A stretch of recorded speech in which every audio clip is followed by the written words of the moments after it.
de todos os mamíferos, o que tem a pior taxa de fecundidade é o humano. A pessoa que toma muito anticoncepcional, faz muito o uso de contraceptivos, Sim. né, para não engravidar, ela afeta a qualidade desse óvulo? Uma carga emocional associada a um tratamento de medicina reprodutiva é enorme. Essas perguntas e essas brincadeirinhas e essas comparações, eu acho que elas pioram muito o estado emocional desse casal e principalmente da mulher, se esse problema estiver vindo da mulher. Só que o principal fator que determina a qualidade de óvulo e chances de gravidez é idade. E ela chegou para mim e falou assim: Alessandra, eu nunca vi uma pessoa se arrepender de ter tido filhos. Agora, de não ter tido, eu já vi muitas.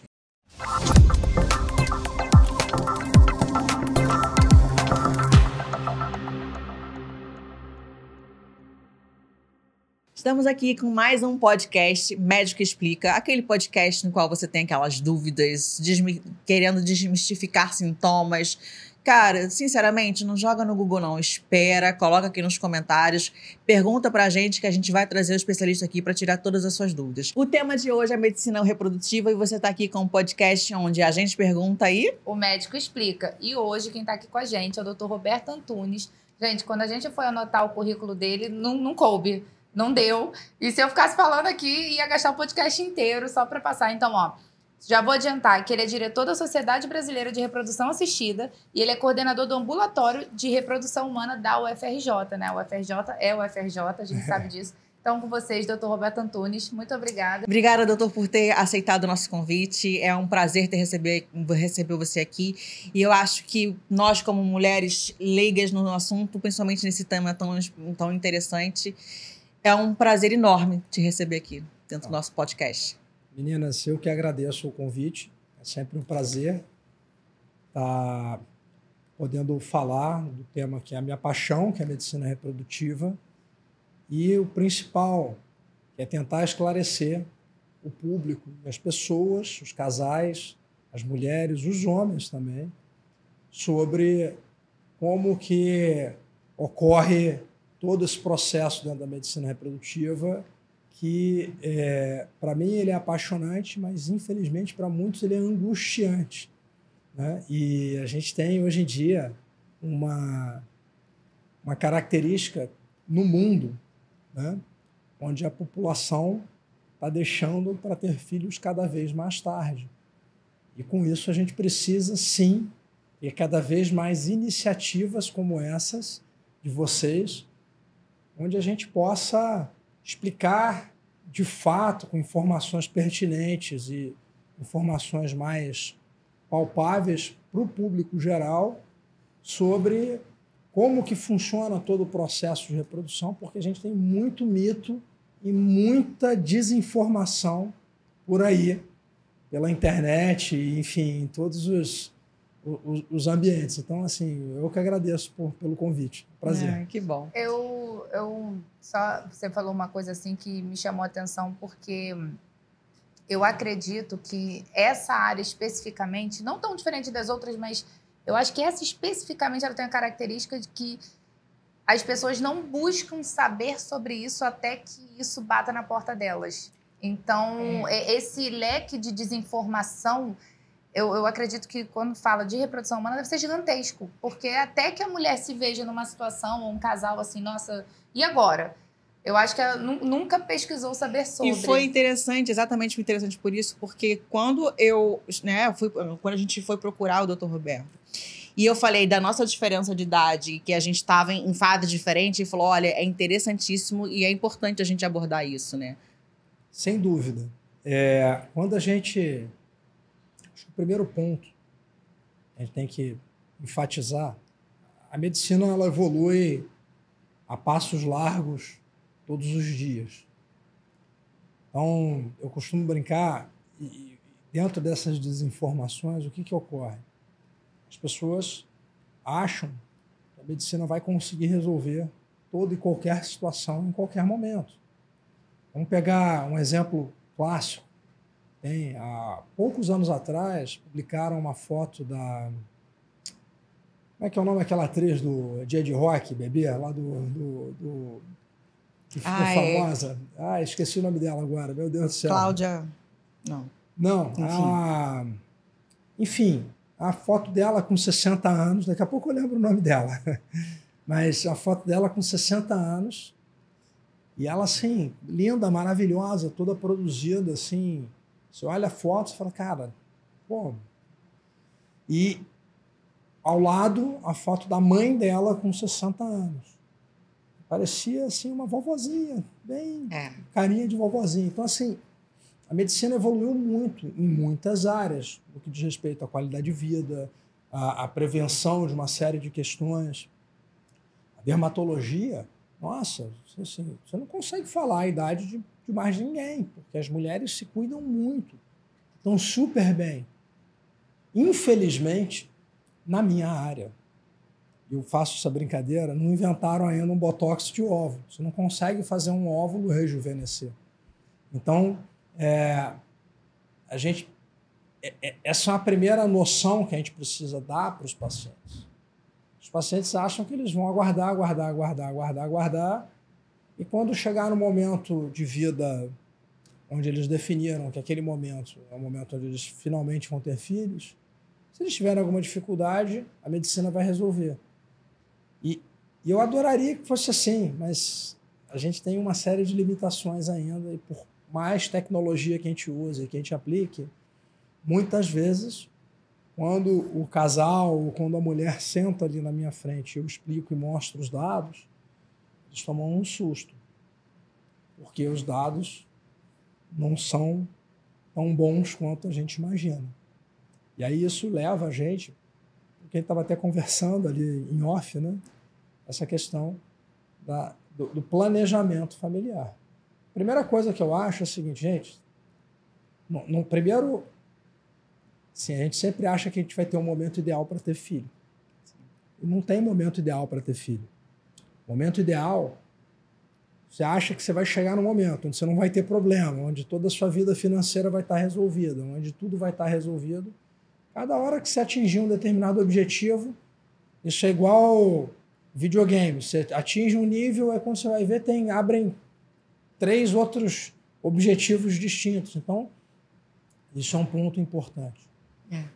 A outra coisa é, a gente precisa sempre estar atento que planejamento familiar não é só evitar ter um filho. É claro que a questão do planejamento familiar não, peraí, eu não quero ter filho agora, como é que eu faço? Vou usar pílula, vou usar DIU, vou usar camisinha, enfim.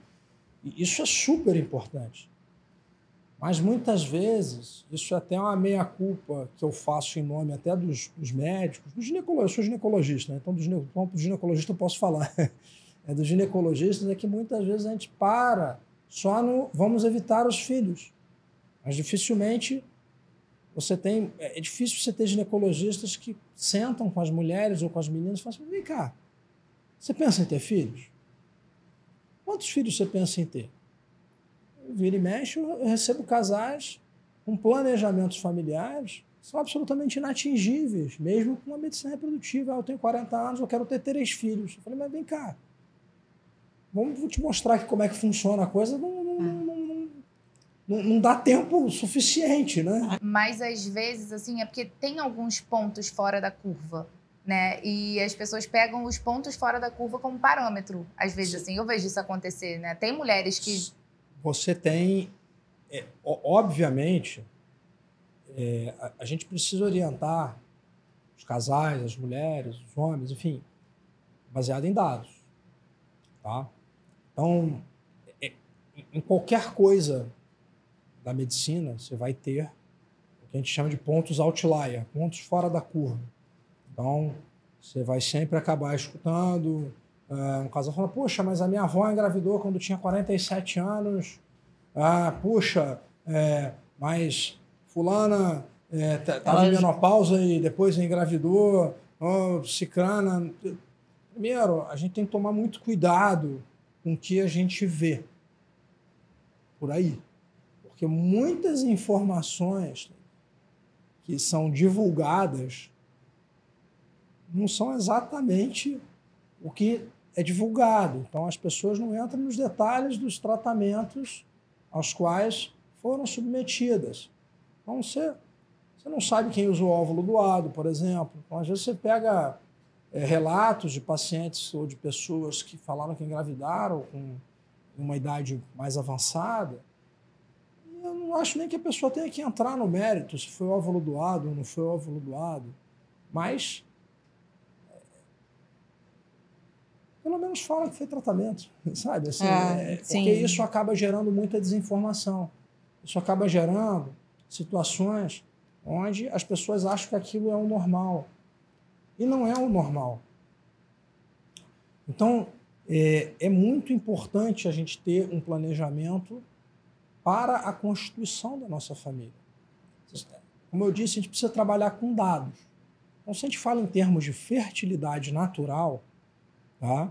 Isso tem um nome. Qual é a chance de você ter um bebê no colo tendo relações normais, assim, vida normal, você e seu marido, sem nenhum outro problema associado? Quer dizer, não há nenhum problema no sêmen, não há nenhum problema na trompa. Então, aquele casal tem relações sexuais de forma usual. Qual a chance daquele casal engravidar por mês? Isso vai depender da idade, principalmente da mulher. Isso tem um nome, isso chama-se taxa de fecundidade. A taxa de fecundidade é a chance que uma mulher tem de ter um bebê no colo tendo relações usuais. Então, essa taxa de fecundidade, um dado interessante para vocês saberem, de todos os mamíferos, o que tem a pior taxa de fecundidade é o humano. Então, quando você vai avaliar a taxa de fecundidade dos seres humanos, das mulheres, você tem uma taxa de fecundidade que se mantém estável até aproximadamente 35 anos de idade e gira em torno de 25%. O que eu quero dizer com isso? Vamos traduzir, porque está falando aqui para o pessoal, para quem não é da área. Então, uma mulher que está tendo relações sexuais com seu marido e tenha menos de 35 anos, considerando que ela não tenha nenhum outro problema, não tem endometriose, não tem nenhum problema no sêmen, na trompa, etc, etc, etc, ela tem 25% de chance de acabar aquele ciclo menstrual dela, engravidar e isso gerar um bebê. Só que essa taxa ela cai com o tempo. Então, até os 35 anos, você tem a taxa que gira em torno de 25%. Com 40 anos, quer dizer, no espaço de 5 anos, essa taxa já caiu para 7%. Isso eu não estou nem falando de tratamento, não. Estou falando de chances de gravidez. Naturais. Né? Naturais. Então, foi o que você falou. Você vai ter gente que vai engravidar com 40? Claro que vai. Com 41 vai. 42, 43. Você vai ter relatos de pacientes que engravidam até com 49 anos. Mas isso são pontos esporádicos, relatos de caso que não podem servir de modo que a gente oriente os casais dessa maneira. Se ele conseguir, ótimo, mas assim, não dá para ele esperar que isso vá acontecer. Agora, não existe esse nível de consciência nas mulheres, principalmente nas mulheres mais jovens, onde ela está com essa taxa de com a ovulação muito maior, né, taxa de fecundidade muito maior. Não existe essa consciência que, olha, pelo menos eu não tive, né? Eu julgo por mim que quando eu cheguei na minha ginecologista com 38 anos falando, olha, eu quero ter mais um filho... Não, minto. Eu falei, não, agora eu não quero ter mais um filho. E ela chegou para mim e falou assim, Alessandra, eu nunca vi uma pessoa se arrepender de ter tido filhos. Agora, de não ter tido, eu já vi muitas. Então, eu acho melhor você prestar atenção na sua fala e ver para onde você quer ir. Aquilo me gerou um estalo. Eu falei assim, gente... Porque a mulher fica naquela, eu vou esperar, e não existe esse nível de consciência, né? Então, isso, eu acho assim, gente, eu não estou aqui para mudar a forma como a nossa sociedade caminha.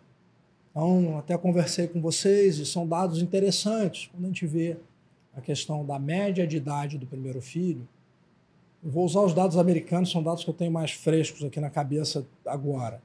Então, na década de 70, a idade para se ter o primeiro filho era 24 anos. em média, as mulheres tinham seu primeiro filho. Agora, até em 2023, os dados de 2010, mais ou menos, já falavam uma média de idade superior a 30 anos. Estava em 31 ponto qualquer coisa. Então, a nossa sociedade, ela caminha de uma forma onde as famílias estão se constituindo mais tarde, quer dizer, as pessoas estão deixando para casar mais tarde, para escolher sua parceria de vida mais tarde e, obviamente, se elas estão constituindo uma parceria mais tarde, elas vão pensar em ter filhos mais tarde. Porque ainda tem aquela questão de aproveitar o casamento sem ter os filhos, né? Aproveitar o casamento. Foi o que eu falei. Se é por trabalho, se é por lazer, se é para aproveitar, ou se é porque não deu o estalo ainda. Quem sou eu para julgar se isso está certo ou errado? Mas, como eu falei, a gente precisa tomar as decisões com dados palpáveis e corretos nas mãos. Tem alguns pontos que acho que são fundamentais para que a gente oriente e fale aqui, porque as mulheres acham que não, eu estou menstruando normal, então eu não vou ter problema para engravidar, eu sou super saudável. Menstruação não indica que o seu óvulo tenha qualidade ou não. Ela só diz que você ovula. Ponto. Não fala nada sobre qualidade. Mas eu me alimento super bem. Não é que não tenha que se alimentar bem, claro que tem. Mas a relevância que isso vai ter dentro da chance de você conseguir ter facilidade ou não para engravidar, você tem um determinado peso, que é aqui eu tenho uma qualidade de vida muito boa. Só que o principal fator que determina a qualidade de óvulo e chances de gravidez é idade. À medida que a idade avança, a qualidade cai. Já vou explicar sobre isso. É óbvio que a gente precisa se preocupar com o nosso bem-estar, com a qualidade de vida, com o que a gente come, com o exercício. Todos esses são fatores que isoladamente podem influenciar, sim, nos resultados. Se a gente pegar, por exemplo, a obesidade, tem um posicionamento da Sociedade Americana de Medicina Reprodutiva, no final do ano passado, onde ele mostra a influência da obesidade como fator isolado nas taxas de sucesso de fertilização in vitro.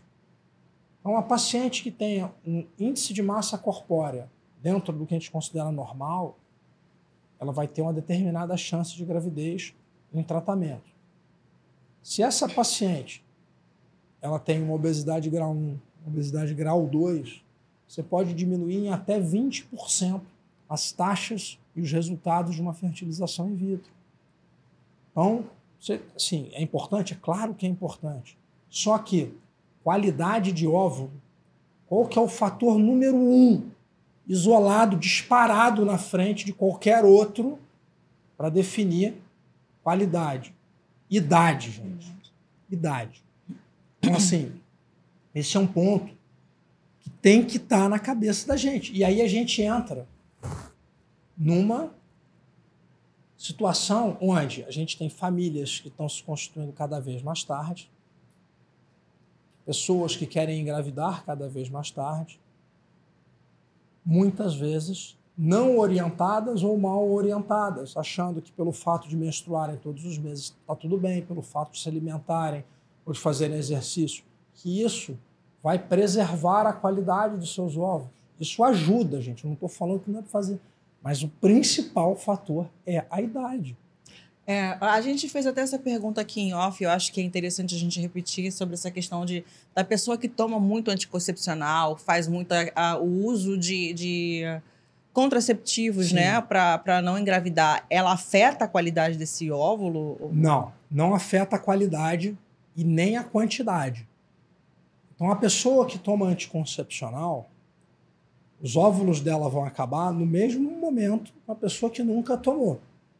Então, assim, para que vocês entendam isso, eu vou explicar rapidamente para vocês como é que funciona um ovário. Então, O homem e a mulher, basicamente, eles...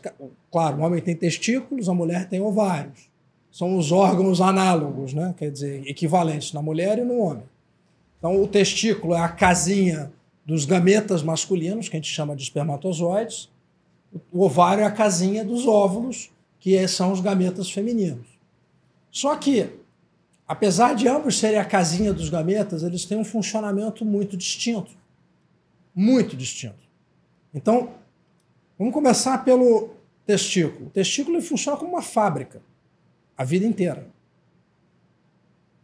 Então, se a gente for comparar o testículo, a cada 90 dias ele renova toda a frota dele de espermatozoides.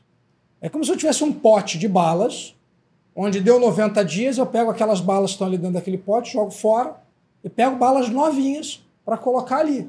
Quer dizer, a bala está fresquinha, tá saborosa, tá durinha, tá tudo direitinho. Independente da idade do homem. Independente da idade do homem. É óbvio que essa fábrica, ela sofre com o tempo, ela vai perdendo qualidade com o tempo. Mas aqueles espermatozoides que vão saindo dali são espermatozoides jovens. Tem até algumas teorias, alguns pontos que podem falar sobre algumas doenças que vão aumentando o risco à medida que o homem vai envelhecendo. A clássica é autismo. Então, o autismo é uma doença que um dos fatores associados é a idade paterna avançada. Só que a gente não sabe ainda por quê. O autismo é uma doença multifatorial. Mas a idade do homem, na influência das doenças associadas a erros de cromossomos, como, por exemplo, síndrome de Down, síndrome de Edwards-Pattal, doenças relacionadas diretamente à divisão de material genético. O homem não tem o papel do homem nesse ponto é muito pequeno. É isso que eu ia perguntar. Então, a mulher, isso vem mais... A idade avançada da mulher também influencia nisso? Agora vamos para o ovário. Então, eu daqui a pouco explico o que é cromossomo, só para vocês entenderem por que dá problema. Então, o que é o ovário? Como eu estava falando com vocês, o ovário ele é a casinha dos gametas das mulheres, dos óvulos. E esses óvulos, eles são produzidos na mulher, quer dizer, o ovário ele funciona como uma fábrica somente no período fetal. Então, todas as mulheres só produzem óvulos quando elas são um feto, quando elas estão dentro da barriga da mãe delas. Então, com 20 semanas de gestação, aquela mulher, aquele fetinho, que vai ser uma mulher, está com o máximo de óvulos que ela vai ter na vida dela, entre 6 e 7 milhões. Ao nascer, esses óvulos já caíram para 1 a 2 milhões. E quando ela começa a menstruar, esses óvulos já estão na casa dos 400 a 500 mil. A cada ciclo menstrual, então o ovário ele funciona como um armazém. E tudo que é armazenado perde qualidade. Então, se eu pego o meu pote de bala, para a gente manter a analogia, e deixo esse pote de bala aberto muito tempo, o que começa a acontecer com aquelas balinhas? Elas começam a ficar molenga, grudenta, começa a perder a qualidade. É a mesma coisa que acontece com os óvulos. Óbvio que num universo de tempo completamente diferente. Então, até 35 anos de idade, a gente consegue manter a qualidade das balinhas, né, dos óvulos. E depois dos 35, esses óvulos começam a perder qualidade. Só que você não, diferente do testículo, você não troca. Você simplesmente mantém aqueles óvulos ali. E como que acontece esse recrutamento? E aí eu vou chegar já na explicação da questão do anticoncepcional. Então, todos os meses, nós temos um potão, que é o nosso ovário, nosso não, de vocês, que é o ovário das mulheres, e é como se todo mês eu viesse e pegasse um punhado enorme de óvulos. Então, todos os meses você recruta milhares de óvulos. Então, é como se você pegasse um punhado inicial e desse punhado inicial eu tirasse só umzinho. Só que todos esses óvulos que estão nesse punhado inicial que eu tirei do meu pote, eles não voltam para o pote. Eles morrem. É como se você jogasse fora eles. E aí você ovula um único. Isso acontece com todas as mulheres até a hora que o pote acaba.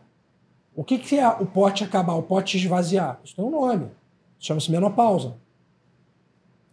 Então, você tem duas grandezas que você tem que avaliar numa mulher e que você tem que orientar ela sempre quando você está falando de planejamento reprodutivo.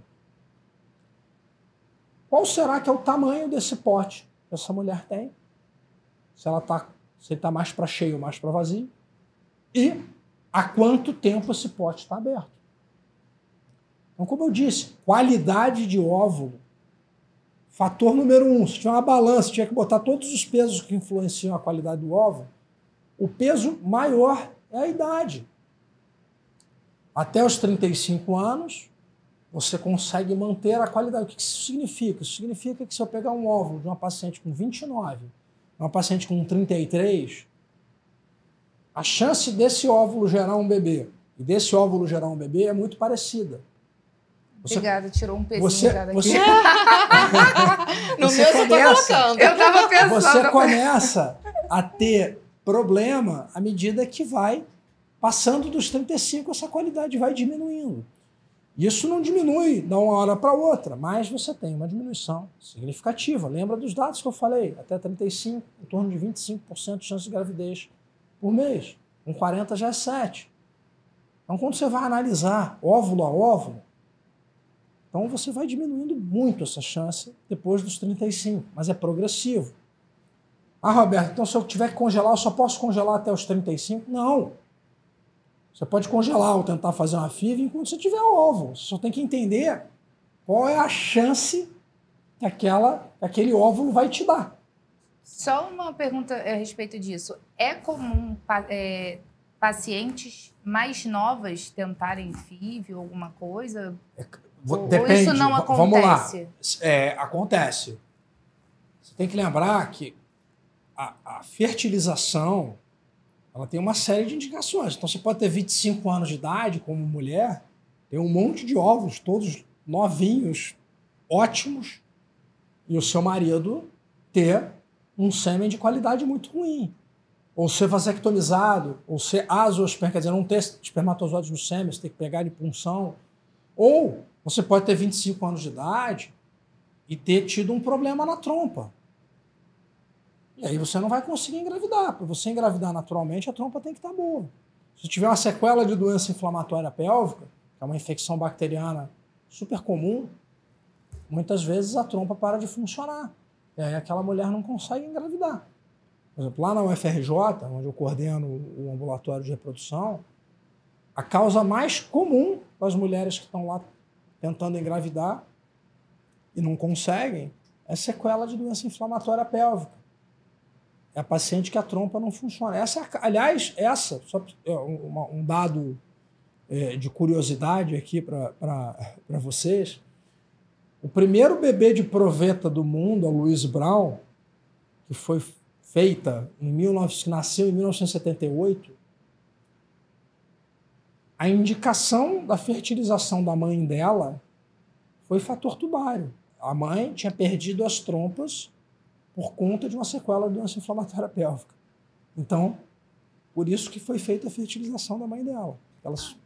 Entendi agora. Então, a qualidade do óvulo não necessariamente é a única indicação. Não, Entendi agora. não. A qualidade do óvulo, a gente fala muito em termos de em que momento que a gente vai congelar. E aí foi o que eu falei. As famílias estão se formando mais tarde, ou as mulheres estão deixando para querer pensar em casar, ou, enfim, a ter uma parceria fixa mais tarde, só que os óvulos continuam envelhecendo. E por isso que a gente fala muito dessa questão dessa orientação. E aí não é só uma questão de qualidade, a qualidade sim. Então você tem uma indicação, por exemplo, para congelamento, e você chega uma paciente com você e fala assim, doutor, eu tenho 32 anos, não tenho namorado, não tenho nenhuma parceria, quero muito ser mãe, queria ter 2, 3 filhos. Mas não tem nenhuma previsão ainda de ter filho. Essa paciente é uma excelente candidata então, a congelar essa seria óvulo. a idade ideal para... É um caso. assim, congela óvulo, foi o que eu falei, congelar com 35 é melhor do que congelar com 36, que é melhor, mas não quer dizer que você não possa congelar com 37, com 38, com 39. Chegou uma paciente para mim, 40 anos. Doutor, olha, me separei, não tive filhos, mas meu sonho é ser mãe. Dá para eu congelar óvulo ainda? Se ela tiver quantidade para congelar, dá para a gente congelar. Ela só precisa entender que o resultado desse congelamento, se a gente tiver que de fato usar esses óvulos, o resultado não vai ser tão bom quanto o que a gente tinha se a gente tivesse congelado lá atrás.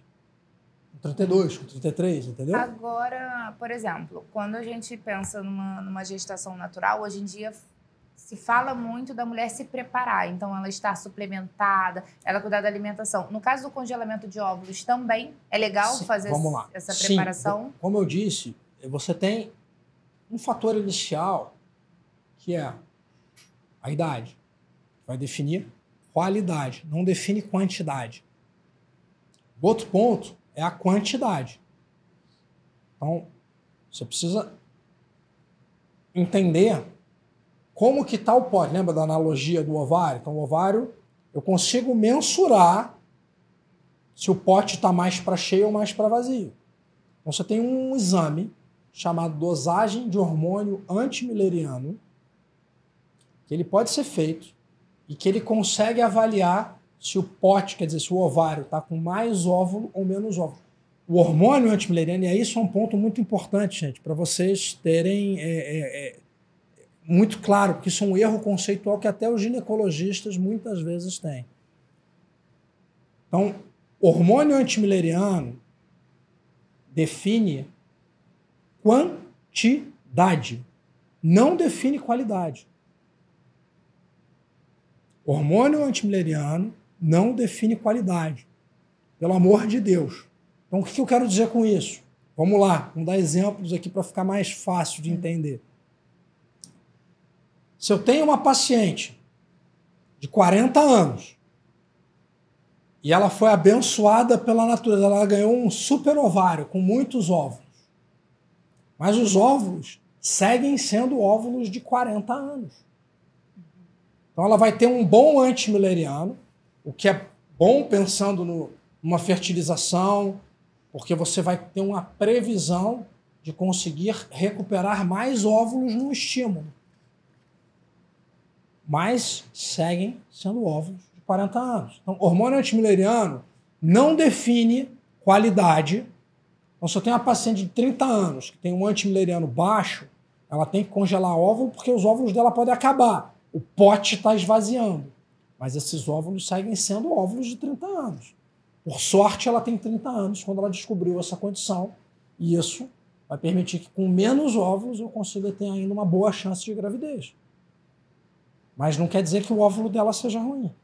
Assim como uma paciente de 40, 41, 42 que tem ainda um hormônio antimileriano preservado, não quer dizer que esse óvulo seja um óvulo de qualidade, um óvulo que tem a qualidade de um óvulo de 40 anos. Tanto que você pesquisar reserva, isso é muito... Assim, hoje em dia os ginecologistas pedem muito antimileriano para os pacientes. E tem que pedir mesmo. Porque só que tem que saber orientar. Então, assim, antimileriano também não define chance de gravidez natural. Se você tem 29 anos e tem um bom antimileriano, você tem uma outra paciente de 29 anos que tem um antimileriano mais baixo, mas vocês duas ovulam, o que é ovular, gente? Vamos lá. Vamos voltar para a nossa analogia do pote. Então, eu tenho meu ovário, que é o pote de bala, eu faço um recrutamento inicial, que eu encho a minha mão aqui de óvulos e vou escolher um. Quando eu escolho um, isso aqui é o ovular. Esse é o óvulo que vai ser ovulado. Então, se eu tenho um antimileriano bom, o que isso significa? Eu tenho um pote que está cheio, essa minha primeira mãozada vai vir mais cheia. Mas na gravidez natural eu só escolho um. Uhum. Se eu tenho um antimileriano baixo, essa mãozada vem menorzinha, mas eu continuo escolhendo um. Então, se eu tenho a mesma idade, eu tenho a mesma chance de gravidez. Entendi. É claro que a paciente que tem um antimileriano mais baixo está com um risco maior de entrar em menopausa mais cedo. Porque ela tem menos. Então, ela tem, é como se ela tivesse menos... Ela tem menos... É como se você tivesse que acertar um alvo, só que você tem menos bala ali para acertar aquele alvo. Você tem menos tiro para dar ali. o anticoncepcional, ele entra onde nessa Vamos analogia lá, do o pote de bala? anticoncepcional, para a gente não esquecer que a Lê tinha perguntado e eu estava aqui angustiado que eu acabei não falando. Vamos lá para a analogia.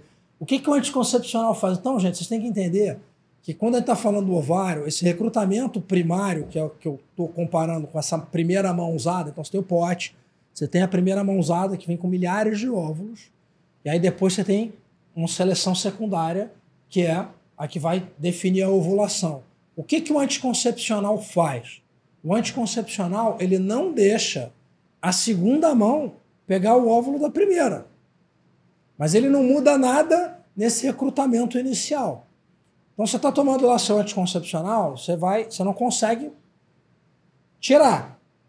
Você não vai ovular. Na maioria dos anticoncepcionais. Tem alguns que deixam ovular, mas não deixam implantar. Mas para todos os efeitos é como se você não conseguisse fazer esse recrutamento. Todos esses que estão na primeira mão, eles não voltam para o pote, eles jogam fora. Então o pote diminuiu igualzinho. Então você pode tomar anticoncepcional a sua vida inteira. Você não influencia o seu recrutamento primário. Você não tem nada que foi inventado ainda que consegue mudar esse recrutamento primário. O recrutamento primário ocorre independente de você tomar anticoncepcional ou não. E a gente pode usar isso até para aproveitar o gancho para explicar uma outra analogia, que é uma pergunta que me fazem o tempo todo. Ah, doutor, se eu congelar óvulo, se eu fizer uma fertilização, eu vou entrar em menopausa mais cedo? Porque você vai pegar um monte de uma vez. A resposta é não. Por quê? O que eu faço numa fertilização, num estímulo ovariano? Seja para congelamento de óvulo, seja para fertilização. Então a minha mãozada vai lá no meu pote, pega lá um montão de óvulos. Isso eu continuo sem conseguir mexer nisso. Isso é hormônio independente. Quando eu dou os remédios que eu dou para os pacientes, para estimular elas, é como se eu fizesse essa segunda mão conseguir pegar um número maior de óvulos da primeira.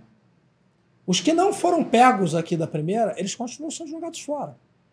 Então, na prática, eu posso fazer 40 estímulos de fertilização numa paciente, que isso não muda a reserva dela. Ela não vai entrar em menopausa mais rápido, da mesma forma que se ela tomar anticoncepcional, ela não continua tendo mais óvulos por mais tempo. Então, E mesmo se depressão... mesmo se continuasse tendo mais óvulos, pelo que eu entendi da analogia, ainda assim seriam óvulos que vão perdendo qualidade. Exato. Que vão perdendo qualidade. Então, um ponto super relevante, e por que a gente fica preocupado? Vocês querem ter uma ideia assim? Você tem uma série de preditores de quantos óvulos eu preciso para conseguir ter um bebê. Quando eu faço um tratamento, seja de fertilização, seja de congelamento de óvulos. Então, a gente precisa quebrar alguns paradigmas errados, algumas ideias erradas que são veiculadas o tempo inteiro. Primeira ideia errada. Ah, então eu congelei óvulo, eu vou congelar um filho? Não. Quem congela óvulo, congela uma chance.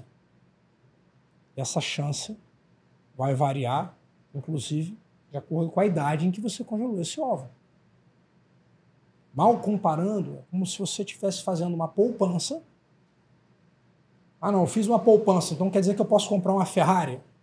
Não, depende de quanto dinheiro você guardou e da qualidade desse dinheiro, né? Se eu fiz uma poupança em dólar, eu tenho uma poupança que vale mais se eu fiz uma poupança em real. Se eu fiz uma poupança em euro, eu tenho uma poupança que vale mais do que se eu fiz, sei lá, em real. Se eu fiz uma poupança em real, eu tenho uma poupança melhor do que se eu fiz em peso argentino. E assim por diante. Então, esses são pontos que a gente tem que entender. O que é isso que eu estou falando? É o que eu falei. Todos esses preditores que vão falar assim, qual é a chance que você tem, depois que você fizer um tratamento, depois que você pegar um determinado número de óvulos, de ter um bebê. É isso. Então, a idade é a qualidade da moeda. É o dólar, é o real, e a quantidade é a quantidade. Quanto mais eu conseguir, claro que melhor vai ser a minha chance independente da moeda. Quanto mais real eu tiver, melhor. Mas se eu tiver dólar, é melhor que real. Então é melhor congelar antes. A idade da fertilização, vamos supor, é uma mulher que congelou óvulos lá quando ela tinha seus 32. E ela retorna aos 44. Ótima pergunta. Ótima pergunta. Aonde isso influencia? Isso, a idade do óvulo, quer dizer, a chance que ela vai ter de ter uma gravidez está diretamente relacionada ao momento em que ela congelou. Então, se eu congelei um óvulo de 30 anos, ele vai se comportar como um óvulo de 30 anos, mesmo que eu leve 10 anos para utilizá-lo. Então, o processo de congelamento, ele não muda a qualidade do óvulo. Na hora que você tirou aquele óvulo ali aos 30 e congelou, você pode deixar ele congelado por tempo indefinido, que ele vai continuar se comportando como um óvulo de 30 anos. Ele para de envelhecer. Ele para de envelhecer. Então, se você vai usar ele aos 40, a sua chance de gravidez vai ser muito similar à que você tinha com 30.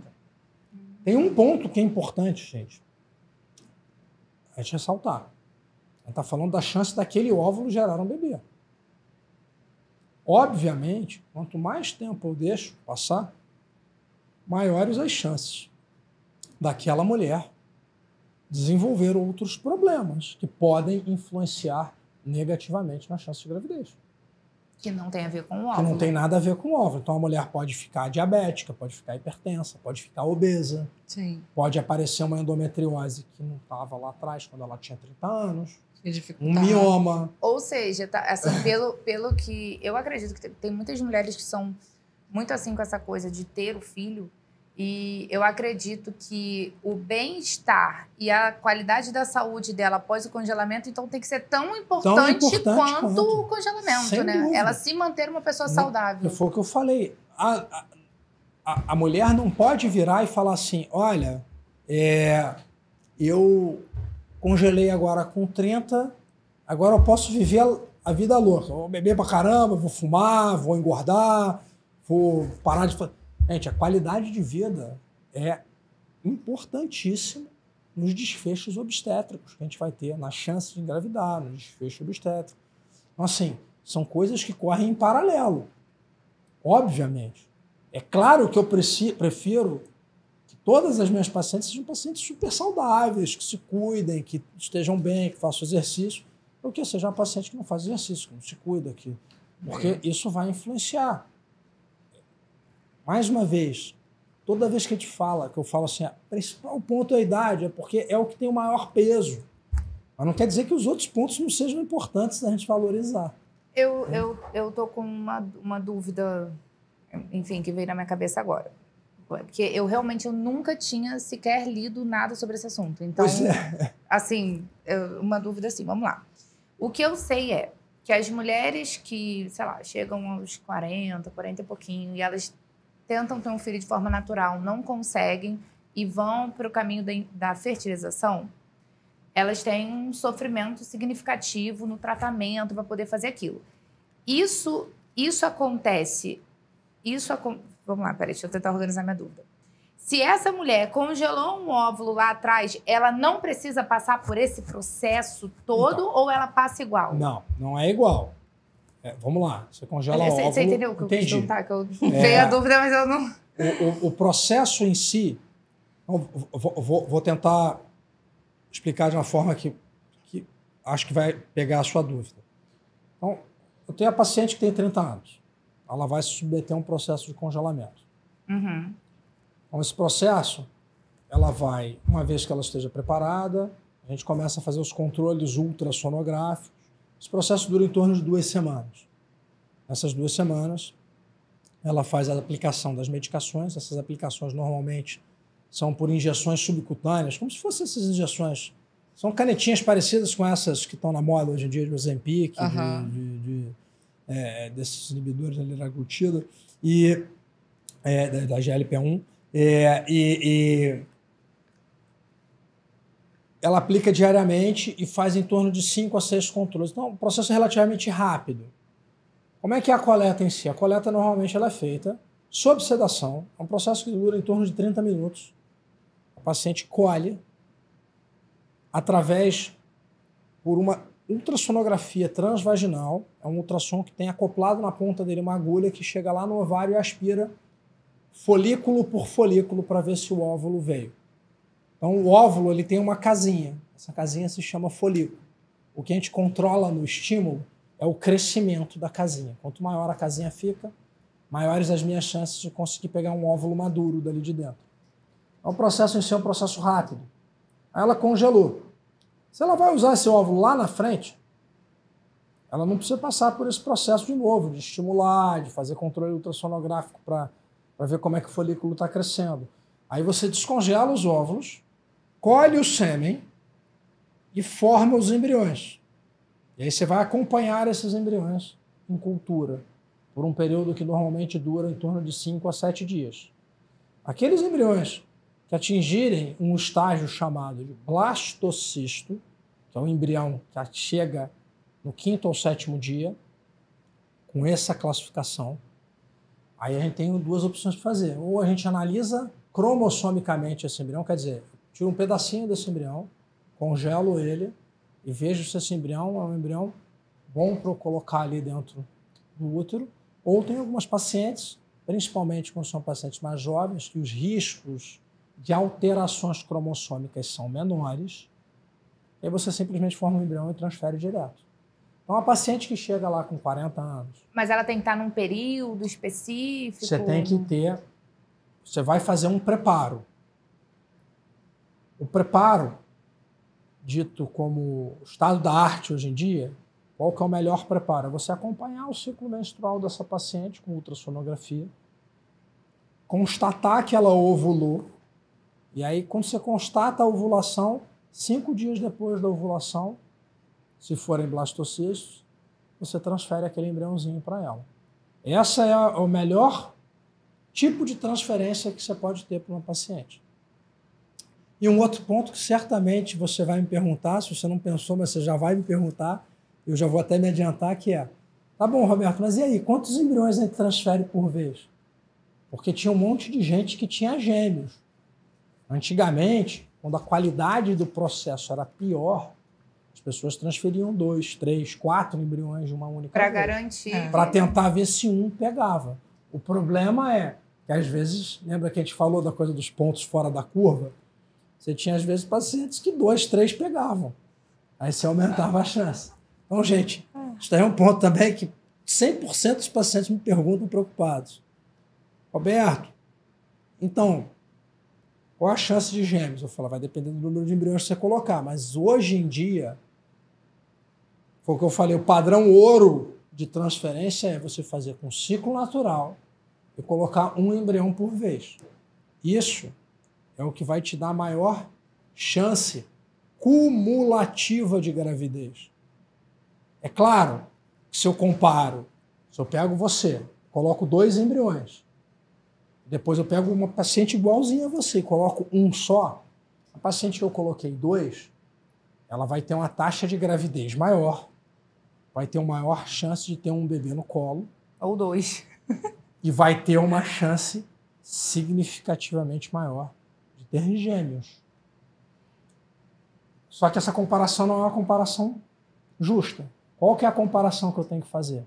Eu tenho que pegar uma paciente onde eu coloco 2 de uma vez e comparar com outra paciente que eu faço 2 ciclos de transferência de um único embrião. Ou seja, transfiro um, deu certo ou deu errado, e depois, em outro momento, transfiro o outro.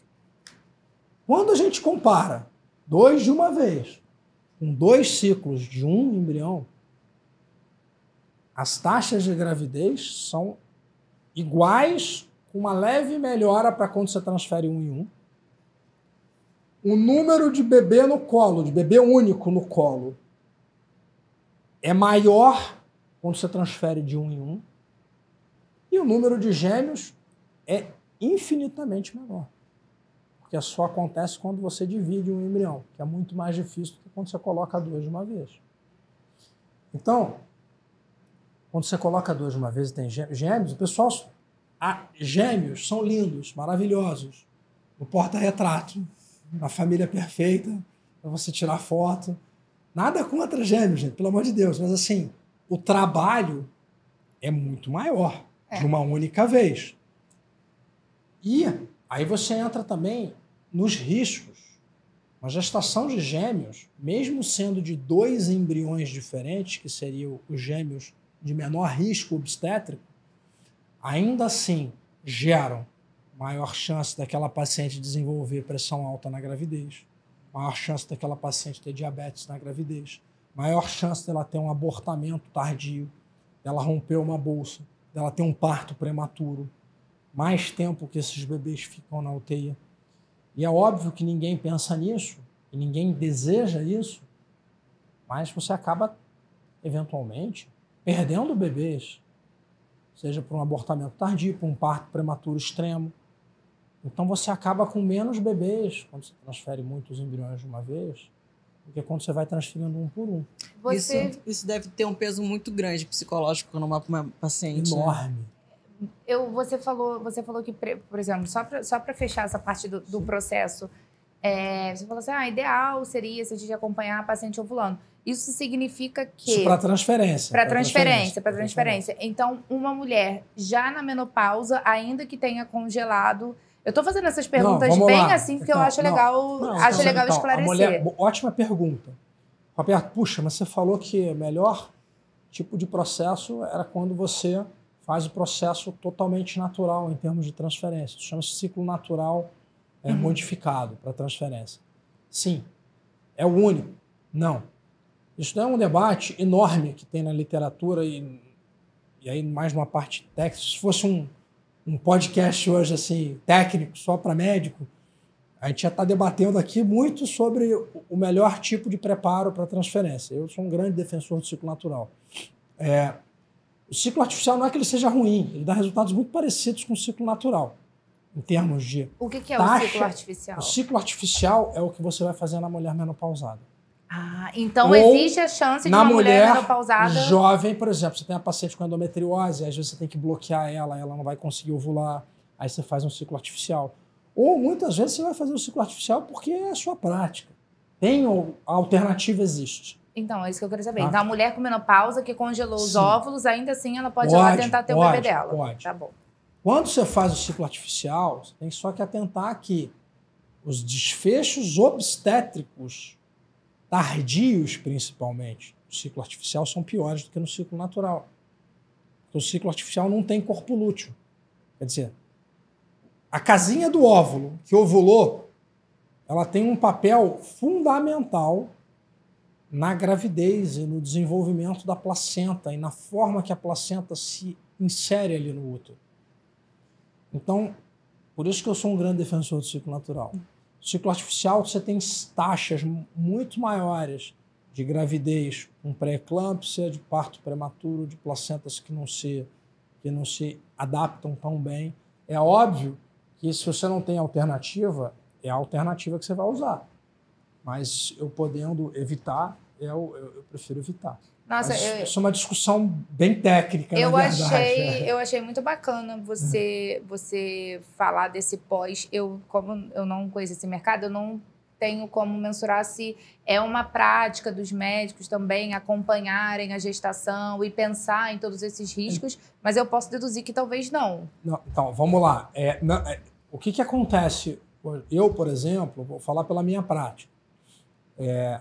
A gente acompanha a paciente, uma vez que ela engravide, até detectar o batimento cardíaco. E aí a gente manda ou para o obstetra dela, que nos encaminhou para que ela engravidasse, a gente não retém a paciente. Ou caso essa paciente não tenha um obstetra que ela tenha escolhido ou que tenha já encaminhado ela, a gente tem médicos de confiança que a gente sabe que são capazes de conduzir o acompanhamento adequado de uma gravidez após uma fertilização, uma transferência de óvulos que tinham sido congelados, que você fez embrião, depois você fertilizou. Mas, de toda maneira, a gente fica sempre em contato com os nossos pacientes para saber como é que a coisa caminhou. O meu objetivo não é ter um teste de gravidez positivo, não é ter um embriãozinho que eu veja no ultrassom com batimento cardíaco. Qual que é o meu objetivo final? O meu objetivo principal é que esse casal, que essa mulher, tenha um bebê ali no colo dela, saudável. E a gente tem que tentar fazer com que isso ocorra no menor tempo possível e otimizar esse processo ao máximo. E aí a gente vai entrar num ponto que vocês começaram a introduzir, que a gente acabou voltando, que é super importante.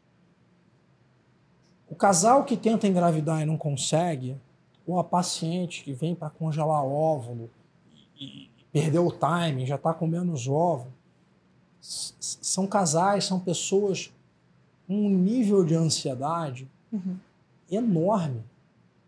Você tentar engravidar e não conseguir parece besteira. Isso é uma briga eterna que eu tenho, por exemplo, no serviço público. Eu até entendo. Como o cobertor é muito curto, o pessoal tem que direcionar. E aí, muitas vezes, fica uma escolha de sofia entre caramba, eu estou com uma paciente com câncer aqui que eu tenho que operar, ou vou investir aqui para ter uma fertilização.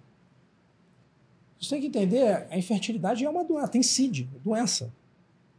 E ela gera uma carga em cima dos casais, tanto do ponto de vista financeiro como emocional, enorme. Enorme.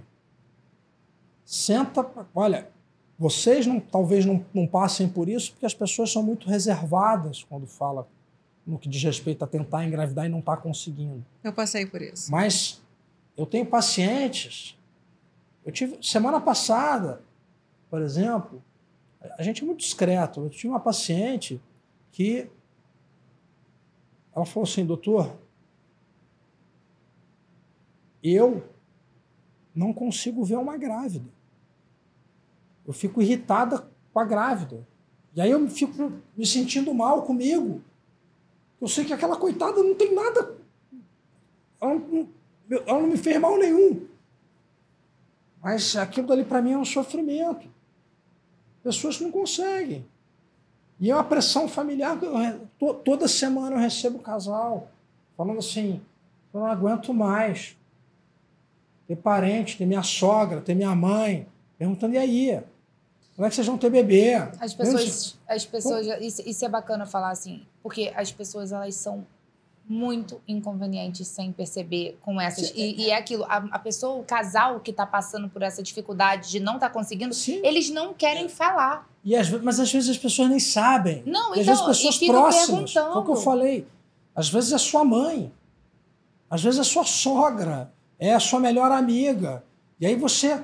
Não, pois é. Aí muitas vezes, qual que é o discurso? Não, a gente não está tentando ainda, a gente vai tentar mais tarde. Exatamente. E às vezes aquele casal está tentando há 3 anos. Exato. Você não sabe, você não pergunta, gente, quando é que um casal vai ter um filho.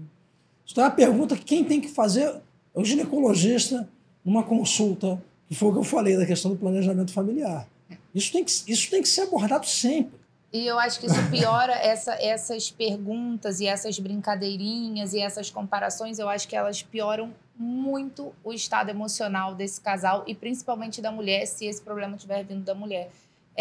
E, assim, você percebe que o estado emocional que eles estão influenciam ali no processo? Totalmente. Você sabe, em 2015, você tem uma ideia de como que esse tema é relevante dentro da medicina reprodutiva.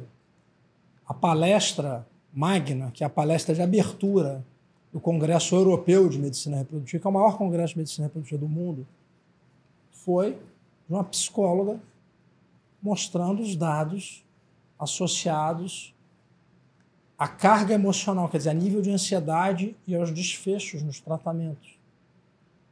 Então, vamos lá. Quanto maior o score de ansiedade, você tem alguns questionários que você consegue tentar quantificar a ansiedade. É difícil, né, gente? Mas você tem alguns questionários que tentam quantificar isso. E quando você aplica esses questionários em pacientes que estão em tratamento, aqueles que pontuam para maiores níveis de ansiedade, têm desfechos no tratamento piores. Então, o tratamento do casal que está tentando engravidar, ele tem que ser um tratamento multidisciplinar, muito acolhedor nesse sentido. Tem que ser. Você tem que tentar. Porque isso, primeiro, você está falando de piora de resultado direto. Quer dizer, o cara está ali para fazer o tratamento e você vai ter um resultado pior naquele cara porque ele é mais ansioso. Naquele casal. Um outro ponto, que eu diria que até é tão ou mais importante que esse, está relacionado às taxas de abandono de tratamento. Então, você tem que tentar transformar aquela experiência na melhor experiência possível. Nunca vai ser uma experiência boa. Quem quer ficar tomando injeção, gente, fazendo um monte de ultrassom transvaginal, toma anestesia, pega ovo, fica com cólica. Ninguém. Transfere embrião, não sabe se engravidou, se engravidou. É uma montanha russa de emoções. E você tem alguns trabalhos que quantificam de forma objetiva. Então, você tem um trabalho muito interessante que é de 2017. Eu esqueci o nome do autor, mas, enfim, não importa. Onde ele pegou uma coorte, quer dizer, um grupo de pacientes que estavam tentando engravidar e acompanhou esse grupo por 6 tentativas de fertilização in vitro. Então, eram 10 mil pacientes para fazer a primeira. Estava todo mundo, 100%. Após o primeiro ciclo, você teve um percentual de pacientes que engravidou e você teve um percentual de pacientes que, de fato, não engravidou e foi lá fazer o segundo ciclo. A taxa de pacientes que não voltaram, então, desses 10 mil, foram 2.600 que engravidaram de primeiro. E aí você teria 7.500 pacientes, mais ou menos, né? 7.400 pacientes que deveriam ter voltado, voltam 6.000. A taxa de abandono de tratamento, isso no primeiro. A taxa de abandono de tratamento, porque o paciente, e isso, aliás, é importante ressaltar desse trabalho, foi num lugar onde o tratamento era dado ao paciente. Custo zero. Não dá nem para falar que foi assim, não, eles não voltaram porque não tinham dinheiro para pagar. Não.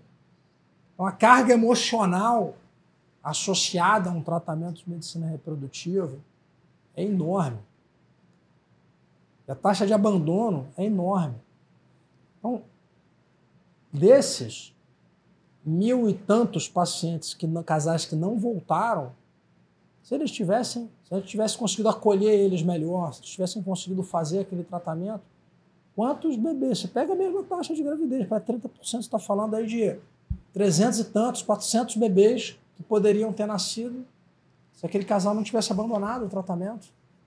Mas Existe alguma taxa na qual explica ou diferencia se esse abandono é feito mais pela mulher, pela carga emocional da mulher ou pelo homem? Porque eu acredito que a mulher ela persiste um pouco mais e o homem Isso depende muito, tá? Você acaba quantificando o abandono pelo casal, obviamente, numa situação dessa. Agora, você até tem alguns trabalhos que mostram quem que eu não aguento mais. Até, em linhas gerais, isso é mais um homem. Salvo, e aí essa é uma observação importante, quando o fator é masculino, aí nesses casos, muitas vezes, você tem um aumento percentual. Ainda é o homem o principal a abandonar. Mas aí o percentual de mulheres que falam assim, cara, deu para mim, não quer, porque a mulher, dentro de um tratamento de medicina reprodutiva, de fertilização, não tem jeito. Eu reconheço que é quem mais sofre. Porque tem que fazer esteroscopia, tem que ficar aplicando injeção todo dia, faz ultrassonografia transvaginal, faz sedação, não tem jeito, mesmo que a causa seja um homem. E aí até, só pegar esse gancho, é interessante, vocês sabem que a OMS, esse ano, atualizou o percentual de fator masculino como causa de infertilidade num casal, no mundo. Então, seja como causa única ou como um fator que está contribuindo ali para o caso, mas o fator masculino pode contribuir em até 50% dos casos. Você, em todas as suas falas, você usa a palavra casal. Isso me chamou a atenção porque, assim, é sempre uma decisão do casal. Você vê muito esse companheirismo do homem nessa decisão? Ou você vê que tem muita mulher que vai sozinha. Não tô falando da mulher solteira que congelou ovos e decidiu ter filho lá na frente sozinha, porque eu acho que isso é um ponto muito, muito, muito, muito, muito fora da curva. Mas, em geral... Vamos lá, então. Quando eu falo casal, tô falando duas pessoas. Então, por exemplo, hoje eu diria para vocês que de 10 a 20% do meu volume de tratamento de fertilização é de casais de duas meninas. Muito comum, muito comum. Eu tenho casais de mulheres que já fizeram já duas. Eu tenho casal que está na terceira já. Eu tenho 3 filhas. E isso, graças a Deus, desmistificou. Você tem uma acessibilidade, uma aceitabilidade, cara, enorme. Mas seja qual for a configuração do casal, homem com homem, mulher com mulher, mulher com homem, enfim, o que eu vejo? Se aquele casal não, se aquilo não é uma decisão do casal, a taxa de abandono de tratamento é muito maior. Mas muito maior. Porque aquilo daí tem que ser um projeto do casal. Então não adianta você achar que você vai fazer ali um tratamento e vai impor aquilo ao outro. Isso tem que ser uma decisão compartilhada de forma adequada, senão você acaba tendo um andamento, um segmento do tratamento muito pior. E aí a gente vai entrar também nessa questão das produções independentes. Isso eu falo, muitas vezes brinco com as mulheres que vêm se informar um pouco mais, ou que já congelaram, que, poxa, estão na dúvida se vai ou não vai. Gente, assim, eu posso falar por mim. Então, assim, eu sou pai, eu tenho 2 filhos e os meus filhos foram planejados, né? Isso tem que ser, você tem que estar muito em cima ali. Então, quando eu vejo, às vezes, uma mulher que chega assim, desesperada, quer engravidar de qualquer jeito, às vezes, até nisso, às vezes, o congelamento é bom. Ele dá uma certa calma, por mais que não seja uma garantia de filho. Mas faz aquela paciente falar assim, não, peraí, tem aqui uma poupança, pelo menos, aqui dá para eu fazer as coisas com um pouco mais de calma.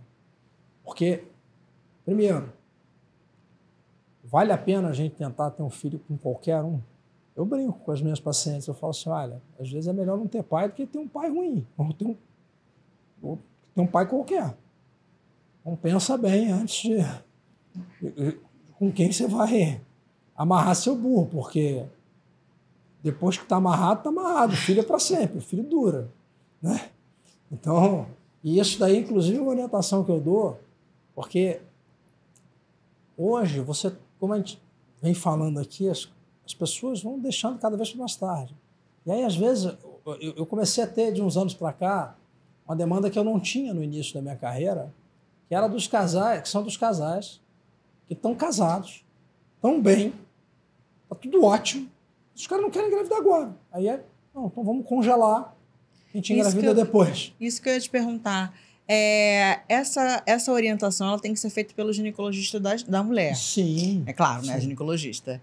Em qual a idade ideal que o ginecologista tem que chegar para ela e falar, olha, esse ponto, pergunta. Aqui você precisa congelar? Isso vai ser... Isso é individualizado. Isso vai depender muito de como pensa cada mulher. Só que qual que é o maior problema? E é óbvio, eu tenho uma casuística enviesada, porque para mim chegam as pacientes que não queriam e aí depois se arrependem lá na frente, né? Aquela que foi convicta, não, eu não quero ter filho, não vou ter filho, essa não vai chegar para mim. Mas eu quero dizer assim, a nossa cabeça muda muito. A minha cabeça com 25 anos era uma, com 30 era outra, com 35 era outra, com 40 é outra. Só que a gente tem a questão do envelhecimento dos órgãos, que a gente já falou aqui pra caramba. Mas, então, o que a gente precisa ter... eu acho que essa conversa ela tem que ser franca. Então, olha, existe um guideline, alguma recomendação clara nesse sentido? Não. Mas, e isso eu falo, toda vez que eu vou dar aula ou que eu vou conversar com ginecologistas que têm consultório geral, que é a ginecologista que vai receber as pacientes do dia a dia. Não deixa de conversar. Então, se eu pudesse traçar assim, um guia prático, eu acho sim. Paciente, primeira coisa, você tem que saber se essa mulher... Eu vou fazer uma pergunta para vocês aqui. Ó. Qual a idade que sua mãe entrou na menopausa? Você sabe? Ela entrou com 48. E a sua, você sabe? A minha não entrou ainda.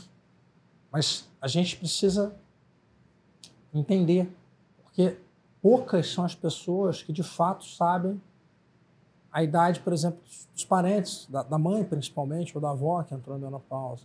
Isso daí já é um sinal de alerta. Então, vou dar um exemplo. Você tem uma menina de 25 anos que a mãe entrou na menopausa com 35, só que a mãe engravidou com 25. Teve 2 filhos.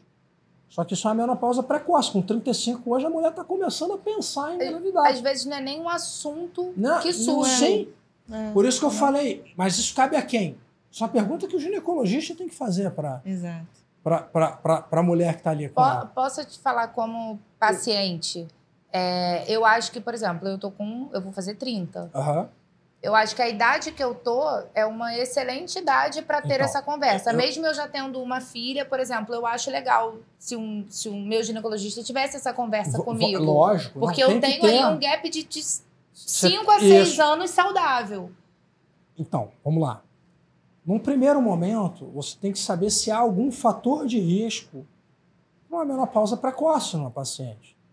O paciente tem alguma massa ovariana, tem um cisto dermoide que vai ter que operar, tem a suspeita de endometriose, tem uma mãe que entrou na menopausa muito cedo. O paciente chegou nos 30 anos, não tem filhos ainda. E aí? Está namorando? Está casada? Tem planejamento para ter filho?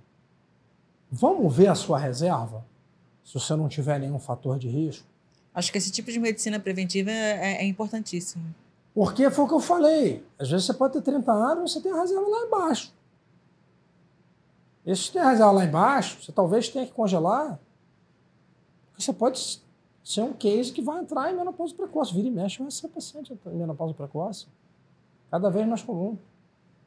Então, concordo. Entre 30 e 35 anos, você tem que ter uma orientação do seu ginecologista. E aí depois, o que eu faço? Se você tiver uma boa, fez lá com 30, tem uma reserva ótima, não aconteceu mais nada, vai acompanhando nos seus exames anuais. Cara, é um exame de sangue, gente. Pelo amor de Deus, custa R$200 esse exame. Isso é muito legal. Quando você mandou o áudio para ela, falando da nossa diferença de idade, e isso fica muito retratado aqui agora. A minha conversa com você, ela pode me gerar uma reflexão aos 29, de nossa, será? Uma reflexão, mas não me causa ansiedade, não me causa, meu Deus, não sei o quê. Muito diferente do que causa nela. Já me causa um arrependimento. Aos 39. Então assim, eu acho que o timing dessa conversa, a idade, é realmente, na conversa também um fator mais relevante. Se você tivesse tido essa conversa há 9 anos atrás, você talvez tivesse se colocado de forma diferente. Que é o meu lugar. Totalmente diferente. Até porque há 9 anos atrás, eu tive minha primeira filha. E naquela época eu já tinha essa fala, que eu queria dar um espaço maior. E isso eu relatei à minha ginecologista. Que eu queria dar um espaço maior para que minha filha me ajudasse mais do que atrapalhasse. Se tivesse me relatado que talvez eu pudesse ter um pouco mais de dificuldade, porque já tive dificuldade para engravidar naquela época. Sim, e tudo isso é super relevante, Ale. E a gente precisa... a minha maior briga hoje, assim, é tentar orientar para que os profissionais incluam essa questão, que foi o que eu falei, do planejamento familiar globalmente, assim, todo o espectro do planejamento familiar dentro de uma orientação das mulheres. Não somente como prevenção, né? Não Sim. somente para evitar a gravidez indesejada, que é um grande problema, um problema enorme de saúde pública, inclusive, no Brasil. Sim, então, sim. eu ia tocar nesse ponto pra gente só voltar lá na mulher que faz produção independente. Eu tive uma gravidez indesejada aos 17 anos e eu crio a minha filha sozinha, que é a realidade gigantesca no Brasil. Mudar, assim, eu não gosto nem de usar o termo gravidez não planejada. Não planejada. Isso. Então, assim, tive a gravidez não planejada aos 17, crio minha filha sozinha desde então, que é a realidade de muitas mães. Então, assim, hoje a gente fala que é mãe solo, né? Tem esse termo. Sim. E existem vários tipos de mãe solo. Tem a mulher que é casada, mas que o marido participa um total de 0 na criação do filho, ela não deixa de ser uma mãe solo também. Só que a única mãe solo que escolhe ser mãe solo, porque nenhuma das outras escolhe, acontece. Acontece. A única que escolhe ser mãe solo, porque a gente ninguém tomaria uma decisão tão difícil assim. Então, assim, a única que escolhe é a mulher que faz a produção independente. Sim. Existe essa conversa com ela de assim, é isso mesmo que você quer? Ou não? Ela já chega decidida. Olha só, gente. Eu posso falar pela minha prática. Eu não faço nenhum tratamento que eu esteja desconfortável com como aquele casal está, porque isso vai me gerar um problema muito maior, um peso na consciência muito maior do que... Então, eu não estou ali só para congelar ou só para fazer a FIV. A questão da mãe solo é muito interessante. E, óbvio, isso daí é uma conversa que tem que se ter de forma muito, muito clara, e você tem que ter muita certeza. Sim, eu posso fazer, independente da mulher estar preparada ou não estar preparada. Assim. Tem gente que fala assim, cara, meu papel não é questionar. Não é questão de questionar, mas é uma questão de você ter uma conversa para que aquela pessoa entre ali no tratamento de forma mais plena. Na questão da maternidade solo, você tem uma série de trabalhos muito interessantes. Os principais deles são de uma psicóloga. A psicóloga que mais publica isso no mundo é uma psicóloga inglesa chamada Susan Golombok. Eu coordenei, inclusive, uma sessão dela na sociedade que teve aí ano passado. E ela tem publicações que mostram. A mãe solo, que é aquela que escolhe mesmo, primeiro, ela normalmente é uma pessoa muito decidida. Isso tem aumentado cada vez mais, mas é uma decisão muito difícil. Porque é diferente da mãe que o pai não ajuda ou da mãe que o pai foi embora. Essa daí tem um pai, tem uma figura paterna, nem que seja ali no RG. A mãe totalmente solo, não tem. É ela e ela. E aí entra o papel da rede de suporte que essa mãe tem. Então, 2 pontos importantes. Quem que é a paciente que fala assim, beleza, eu vou seguir por esse projeto, estilo Karina Bach. Ela eu posso falar porque ela divulga isso abertamente. Então, eu quero ser mãe, eu não quero ter um pai qualquer para meu filho, prefiro... E foi lá e fez. Tá bem. Aquela paciente que tem uma rede de apoio familiar. Então, uma paciente que tem pais presentes, que tem mãe presente, que tem amigos que estão ali, que tem uma rede de apoio ali. Esse filho vai ser recebido por uma família, não só por ela. Essa paciente tem uma vida muito mais tranquila. Até financeiramente, eu acho, para fazer uma escolha dessa. Em todos os aspectos. Agora, aí você tem aquela que seguiu e que não tem uma rede de apoio. Primeiro, a que não tem rede de apoio dificilmente vai para frente com o projeto. Mas tem umas que vão mesmo assim. Contra tudo e contra todos. Essas têm mais dificuldade. Mas, um ponto interessante, que eu acho que é o principal, e aí citando a Susan novamente, ela faz publicações muito interessantes sobre acompanhamento a longo prazo dessas crianças. E aí, quando a gente vai ver o resultado nas crianças com famílias de constituições alternativas à da família tradicional, homem, mulher, filhos, enfim, a mãe solo, os filhos de casais homoafetivos, sejam eles de meninas, sejam de meninos, você vê que o principal ponto que vai definir os padrões de comportamento sociais dessas crianças na infância tardia, na adolescência e como adultos jovens, são os trabalhos que a gente tem, não estão relacionados ao fato de elas terem sido criadas por duas mães ou dois pais, ou uma mãe, ou um pai só, ou uma mãe só, um pai e uma mãe. Estão relacionados a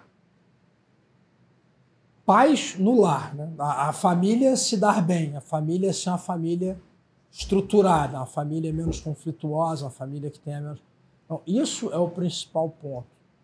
Legal. Isso é o principal ponto. Isso está em publicação científica, tem um monte por aí. Então, esses são pontos interessantes. Para mim faz total sentido. Total isso serve... sentido. Mas isso faz... Tem coisas na vida que fazem sentido, mas a gente não consegue provar do ponto de vista técnico. Essa, especificamente, você tem um monte de publicações que conseguem mostrar isso.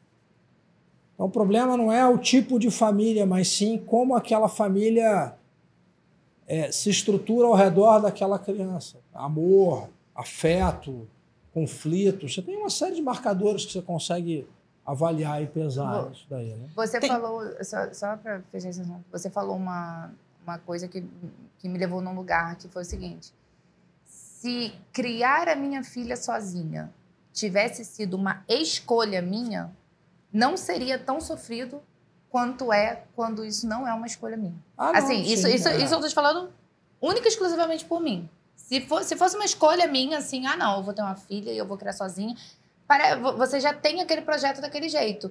Eu acho que não dói, acho que é tão difícil quanto, mas não dói tanto quanto você ter um abandono. Não, o abandono é ruim. Como eu disse para vocês, o abandono em qualquer configuração, ele é muito ruim para a criança. E para a mãe. Para todos. Para todos. E aí eu vou ser o mais inclusivo possível, porque é óbvio que a situação da mãe solo, que não é por escolha, ela é muito mais comum do que um pai solo, não é por escolha, mas é tão difícil quanto. Tudo é muito difícil. Então, esse é só um ponto que eu acho que é interessante a gente ter a reflexão dentro dessa questão. Mas, hoje em dia, você tem cada vez mais casais, mães solo, que optam em seguir por esse processo, porque não querem esperar mais muito tempo, porque já estão com uma determinada idade, etc, etc, etc. Então, esses são pontos relevantes. Quando a gente estava conversando aqui no off, você chegou a falar sobre alguns tropeços que existem para fazer esse tipo de congelamento, né? Existem contraindicações ou mulheres que querem fazer e não podem? Existem os nãos? Vamos lá. É claro, tudo na vida você tem que pesar e avaliar risco e benefício, tá? Então, acho que a situação que gera que mais chama atenção nesse caso, que acho que é super válido a gente falar, diz respeito, por exemplo, a contraindicações absolutas. Existem. São pouquíssimas. Então, muitas vezes são condições momentâneas. Por exemplo, o paciente está com febre, você vai começar um estímulo? Não vai. O paciente está resfriado? Não vai. Está com uma infecção urinária? Não vai. Mas são condições que são tratáveis e aí você vai passar por um momento. Você tem alguma doença específica que contraindica, que faz assim, olha, não dá de jeito nenhum fazer esse tipo de tratamento? Parando para pensar assim, não. Você pode ter condições de descompensação momentâneas. Quando o paciente tem uma coagulopatia que não está compensada, você não vai fazer um estímulo, tá? Mas o estímulo ovariano, visando o congelamento de óvulos, ele é bastante seguro. Hoje, só para vocês terem uma ideia do nível de segurança, isso é uma pergunta que sempre me falam, mas aumenta risco de câncer? Não aumenta risco de câncer. Nem no ovário, nem de mama, nem câncer estrogênio dependente, não aumenta. Isso está bem estabelecido. Então, a população, você tem estudo já de 20 anos de acompanhamento que você vê, você tem a mesma incidência de câncer na população que foi submetida a fertilizações versus a população que não foi submetida a nenhum tipo de tratamento para infertilidade. Inclusive, hoje, a Sociedade Americana de Oncologia Clínica, junto com a Sociedade Americana de Medicina Reprodutiva, tem como orientação formal oferecer o congelamento de óvulos Essa era a minha dúvida. para pacientes que estejam em idade reprodutiva e estejam com diagnóstico de câncer. Então, você tem uma indicação... Sim, você não oferecer, lá nos Estados Unidos, é considerado malpractice, quer dizer, é um erro médico. Então, assim, a paciente pode falar assim, não quero, mas você tem que oferecer. Por quê? Porque você já sabe hoje que muitos dos tratamentos quimioterápicos que você vai fazer, ou radioterápicos, vão levar essa paciente a uma menopausa, eles destroem os óvulos. E aquela paciente... Só que hoje em dia você consegue ter a taxa de cura de câncer enorme, principalmente paciente mais jovem. Então, hoje você já tem que pensar no pós-câncer. Sabe qual é a taxa de cura de câncer de mama? Hoje em dia, se você pega em estágio inicial, 98%, 95%. Nossa, maravilhoso. Só que, por exemplo, câncer de mama, a quimioterapia que você usa, dependendo do tipo de quimioterapia, você tem risco de até 80% de entrar em menopausa precoce. Nossa. Então, essas pacientes você tem que oferecer um congelamento. Vale a pena você fazer o congelamento. E mesmo para essas pacientes que estão nesse processo de quimioterapia, que precisam fazer esse tipo de congelamento, não há nada dentro do SUS, dentro de alguma coisa. Então, porque... é interessante, enfim, eu não sei quando é que vai ao ar exatamente o podcast, mas semana passada, tá? Já em agosto de 2023, o STJ deferiu uma liminar, uma decisão deles, falando que os planos de saúde são obrigados a cobrir o tratamento de congelamento de óvulos de pacientes oncológicos. Isso é uma briga enorme que tem há anos. Porque isso é um grande... Eu cheguei a ficar arrepiada. Mas é justo. Eu fiquei arrepiada, porque era uma dúvida muito grande, porque como eu sei que um processo de congelamento de ovos não é um processo barato, todo mundo, isso é público e notório, e eu fico pensando, as pacientes que precisam desse tipo de congelamento e não têm a grana para fazer, como é que faz? Sim. Mas verdade, pacientes assim, que precisam, nesse caso, de ter... De uma doença. Claro. Aqui no Brasil, no serviço público, você tem um único lugar que faz, que me vem à cabeça assim, que é o Hospital Pérola Byton, lá em São Paulo. Só que o que acontece, gente? Na prática, eles vão atender a uma pequena parte da demanda interna deles mesmos. Eles não têm braço para oferecer. Sim. Isso daí é um tratamento, como você disse. Não é um tratamento planejado. É você estar aqui hoje, amanhã você recebe um diagnóstico de câncer, no dia seguinte você tem que estar começando um congelamento. A sua vida vira de cabeça para o ar. Sim. E você não tem jeito. Todo mundo que recebe um diagnóstico de câncer, a primeira coisa que passa na cabeça é: ferrou, vou morrer, eu tenho que começar o tratamento o mais rápido possível. Sim. Ninguém vai pensar a médio e longo prazo. Isso daí é uma discussão que eu tenho com os oncologistas o tempo todo, porque eles, graças a Deus, melhoraram muito as taxas. Então, não é 1, 2, 3 semanas que você adia ali o tratamento. Muitas vezes você nem adia o tratamento, porque até você ter liberação de convênio para cirurgia ou para quimioterapia, etc, etc, etc. Nesse tempo, se a paciente tiver condições e tiver bem orientada, ela faz até, às vezes, 2 congelamentos. A gente já precisa para o final, que parece que não, mas a gente está gravando 1h40 já. Caramba! Então, mas eu queria muito perguntar uma coisa. Para quem está assistindo e começou a pensar nisso, como buscar uma clínica, um profissional com segurança? O que essa pessoa tem que avaliar? Porque, assim, eu não entendo nada disso, Não, mas eu ótima imagino pergunta. que tenham suas clandestinidades, sei lá, sempre alguma coisa não está legal. O que é legal avaliar para ver se você está num local de segurança? Vamos lá. Sim, são pontos que eu... Primeiro, como vocês já me apresentaram, eu sou diretor da Sociedade Brasileira de Reprodução Assistida. A SBRA tem no site dela, tá, um mapa nacional dos seus associados. E os associados da Sociedade Brasileira de Reprodução Assistida são especialistas. Então, isso daí já é um filtro, um bom filtro.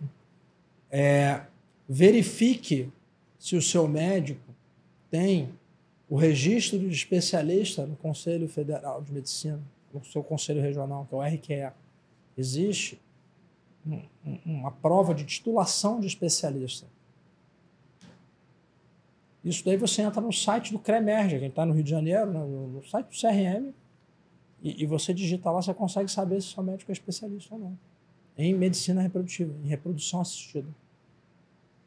Então, são 2 pontos assim, iniciais de cara.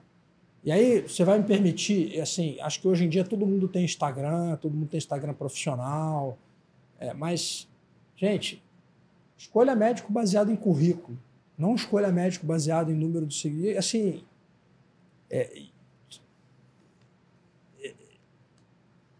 a gente é super válida a ferramenta. E muitas vezes você consegue validar uma determinada indicação por ela. Mas não escolha só por ela. Pelo amor de Deus. Até porque pelo amor de Deus. A gente trabalha com isso, a gente sabe que uma forma muito grande que um mau profissional que não tem um currículo, que ele tem de se fazer, é marketando. Aparecer, fazendo marketing. Então, assim, gente, pelo amor de Deus, existem determinadas coisas que a gente precisa manter. Então, não gostei do Roberto, porque o Roberto é muito sério. O Roberto, tudo bem, mas assim, veja pelo menos se o cara que você está indo é um especialista mesmo. Se é um cara que tem uma boa referência. Foi o que eu falei, eu estou falando dos órgãos oficiais. Você consegue checar isso. Você consegue checar. Se a pessoa, de fato, tem tarimba nisso daí, né? A gente nessa nossa... E eu não tenho nada contra o Instagram, não. Vamos falar assim, Roberto... Não, mas ele deve ser aliado. Mas acontece que... O Roberto não tem. Não tenho. Tem um bom número de seguidores. Mas, assim, cara, não é isso que define, cara, se você é um bom médico. Não, pelo amor de Deus. A gente está descobrindo cada preciosidade, né, amiga? Assim, Nessa busca de médicos para trazer aqui, né, a gente vê médicos que não tem nada no Instagram. E quando ele senta aqui, a gente fica de boca aberta, né? A gente tem a noção da grandiosidade. Porque a gente não está procurando médico com esse perfil a gente está procurando médico com currículo e experiência. Isso porque a gente vê tanta barbaridade hoje em dia. E às vezes a gente escolhe. Você vê esses casos notórios aí que foram veiculados. Aí você vê o cara tinha lá 1 milhão de seguidores... Aí matou lá a mulher lá, porque fazia um procedimento que... Cara, assim, pelo amor de Deus, sabe? Eu concordo muito. Eu acho Deixa eu fazer o nosso bate-bola, né? Acho que é a nossa... Pra gente ir encerrando, que a gente nem percebeu... Não, mas peraí, a gente só vai encerrar se você aceitar voltar para gravar uma parte 2. Por favor, porque a gente eu tinha feito uma quantidade de perguntas aqui mais técnicas, a gente não conseguiu entrar pela parte técnica, né? Quando vocês quiserem, o convite está aceito. É só marcar que a gente grava. Já está marcada a parte 2, então, gente. Porque... Não tem problema nenhum. Agora eu queria que você me desse tipo assim, uma dica para uma mulher de 29 anos e uma dica para uma mulher de 39. Vamos lá. A minha primeiro. Vamos lá. Eu acho assim, gente, primeiro,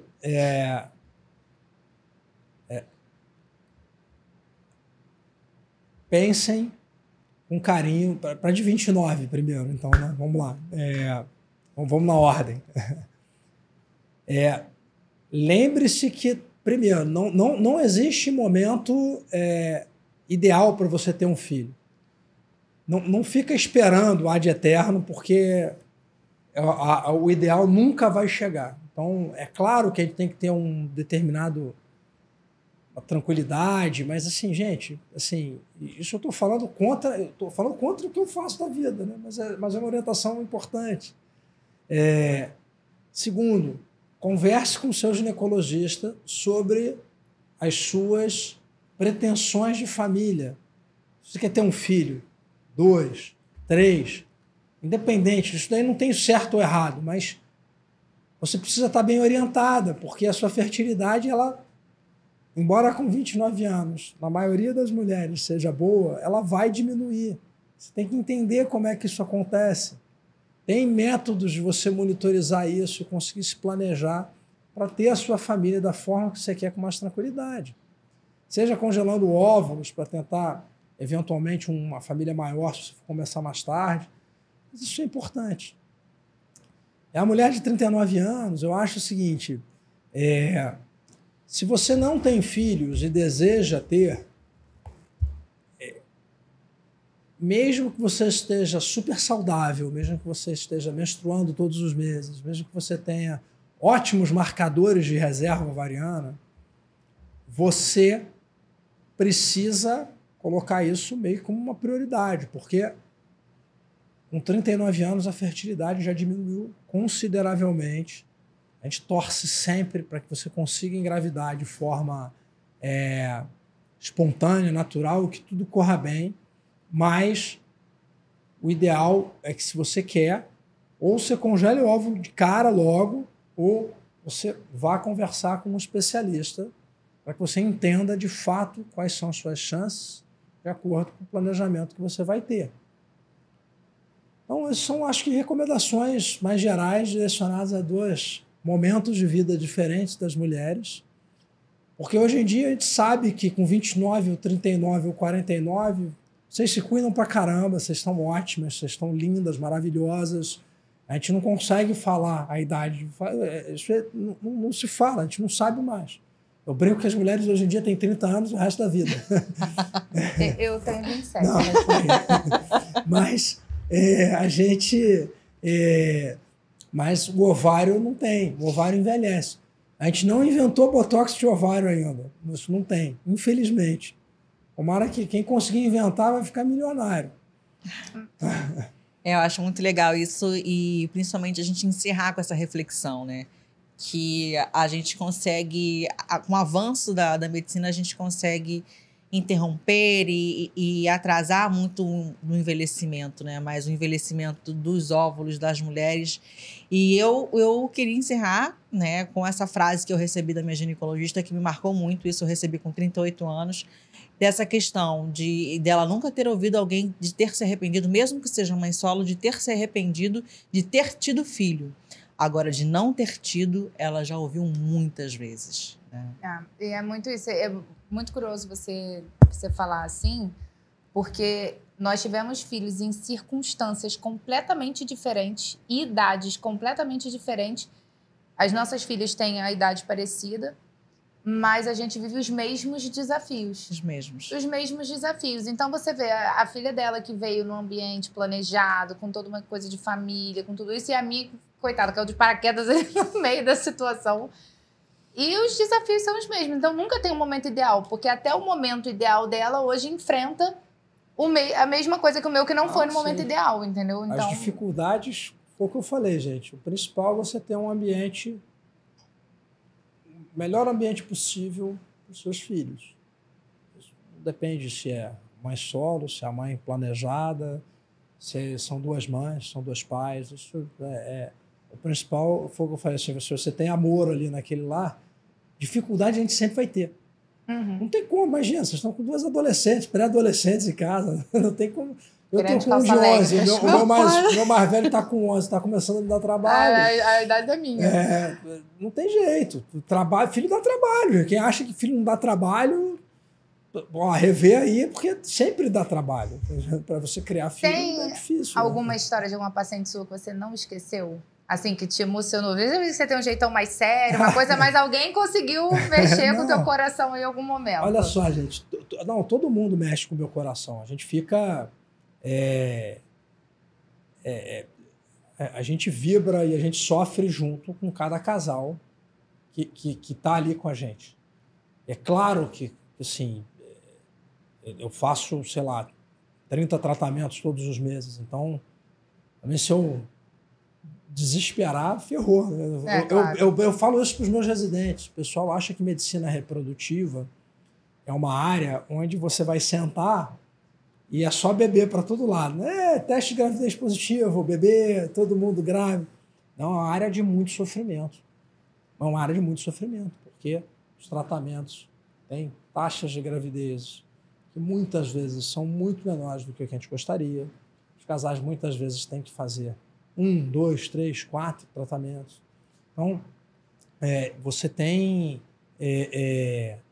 muitas situações que geram muita angústia para a gente também. Então, eu sofro e vibro com cada caso.